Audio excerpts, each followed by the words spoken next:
Mas pinabilis na pagresponde ng ating mga kapulisan, agad na rumusponde ang Santa Maria PNP matapos makatanggap ng tawag sa 911 ukol sa nakahambalang na puno sa kalsada na pwedeng magdulot ng trapiko sa Santa Maria, Pangasinan. Patuloy namang pinaalalahanan ng PNP ang publiko na huwag mag-atubiling tumawag sa 911 para i-report ang anumang sitwasyong maaaring magdulot ng peligro o abala sa komunidad upang agad itong matugunan ng mga otoridad. Magbabalita dyan si Police Staff Sergeant John Del Supremo.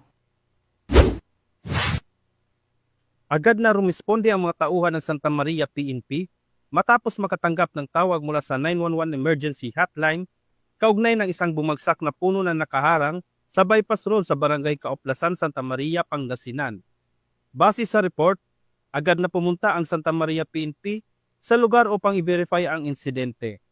Pagdating ng mga responding personnel, agad nilang isinagawa ang tamang koordinasyon para sa cutting at clearing operations ng punong nakaharang sa kalsada. Sa kanilang mabilis na aksyon, naibalik ang normal na daloy ng trapiko at naiwasan ang posible aksidente na maaaring idulot ng sagabal sa daan. Isa na namang matagumpay na 911 call response ang naitala.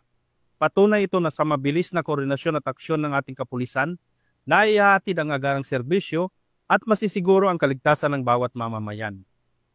Mula dito sa Ilocos Region, ako ang inyong PNN correspondent, Police Staff Sergeant John Del Supremo, alagad ng batas, tagataguyod ng balitang pulis.